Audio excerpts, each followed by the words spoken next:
next up we're going to have a look at certain individual constituencies that pose a bit of a problem, A, for the voter, and B, more importantly, you as the punter. We're going to start off with Dunleary, which has 4 seats up for grabs, Shane. We've got a couple in there that are certainties, I do believe. Eamon Gilmore is an absolute banker, 100 to 1 on. Sean Barrett of Fine Gael looks to be safe at 10 to 1 on. So that leaves 2 seats. Now, having a look at a couple of the candidates, Mary Hanifin is under big pressure for Fianna Fáil to hold on to her seat. But talk a little bit about Dunleary and about the individual people, who they're trying to get as their voters, and what realistic chance do they possess? Okay. Firstly, Leon, it is the most competitive constituency in the country. You've got 3 ministers, you've got a leader of a political party, you've got Fine Gael, which is in their heartland, a constituency where they used to win 3 out of 5 seats in the old days when it was a 5-seat constituency, and you have one of the highest profile independent candidates in Richard Boyd Barrett in the country.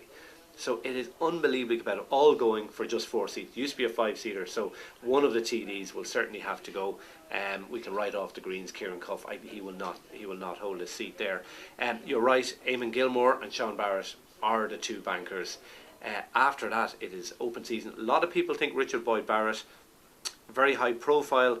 It's going to be tough for him in a 4-seat constituency, but he may just make it. And will it help him, Shane, because he's an independent, and because a lot of people out there now are just looking for something different to what we've had in the past? Will that give him a little bit of an edge? Oh, I think definitely. I mean, I think in the next Dáil you're looking at 15 to 20 independents, and it's for the very reasons that you're saying. Firstly, people are looking for something different. Secondly, you're going to get a lot of Fianna Fáil voters who won't vote for Fianna Fáil, or sorry, former Fianna Fáil voters who won't vote for Fianna Fáil, but will be reluctant to give their vote to Fine Gael and will be looking for something different. And obviously Richard Boyd Barrett has a very high profile both nationally and in Dunleary. I wouldn't have him down as a banker, but I think he just about may make it. You would think, given the popularity of Eamon Gilmore, that there should be a second Labour seat here.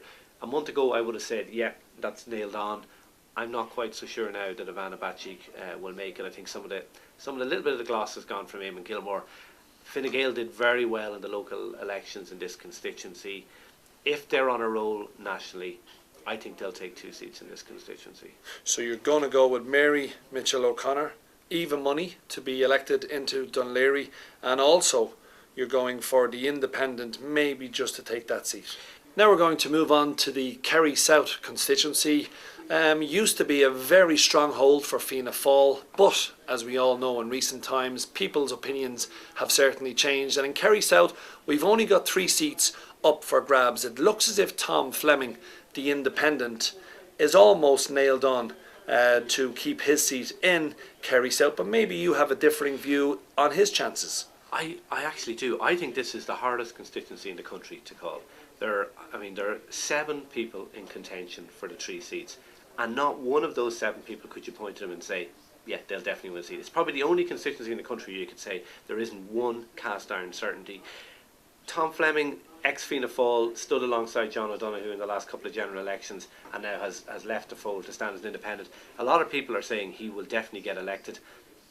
I think it's either him or John O'Donoghue, one or the other. John O'Donoghue's drifted out to 4 to 1. Most people are writing off his chances.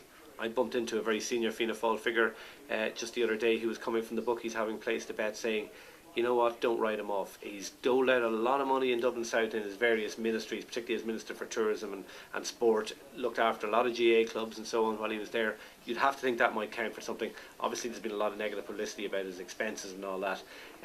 He liked the fine life, didn't he, John? That's putting it mildly. He did. I'm not sure he'll make it, but I think he's probably got a better chance than 4 to 1 would be my guess. Of the others, you know, we're looking at this opinion poll in the Irish Examiner showing the Healy-Raes, Michael Healy-Rae in danger of losing his seat. I know, and isn't that such a headline when you look at Healy-Rae and even John O'Donoghue, as you said, he's looked after a lot of people in Kerry, but even these 2 names that are synonymous with Irish politics over the past 20 years, they are really, really under pressure. They are. I'm surprised at this one because the Healy-Raes had a very good local election. They got a number of candidates elected. And they've been very high, obviously Jackie Healy-Rae, very high profile. Are they being damaged because of their support of the government in the budget and the finance bill? Possibly. Or maybe just people have had enough of them. But I'd be very reluctant to write off the Healy-Rae brand. I think they'll just about make it when push comes to shove. So you're going for Michael Healy-Rae 4-7. I think you fancy O'Donoghue at a bit of a price at 4-1. So where does the final seat in Kerry South come into your reckoning? Okay, there's going to be one Fine Gael seat, that's for sure. This poll suggests there may be two there. I know Fine Gael are on a roll nationally. I tell you one thing, if they win two in Kerry South, they will have an overall majority, put it that way. My guess is they won't win the two seats. I think Tom Sheehan is probably, if you're looking at that list, he's probably the most likely. He's probably your banker in inverted commas, but I wouldn't describe him, even I wouldn't go that far. But yeah, I'm going for Tom Sheehan to win the seat. Very interesting to hear Shane's thoughts there. Two Fianna Fáil holding on to their seats in Kerry South and one Fine Gael, which is Tom Sheehan.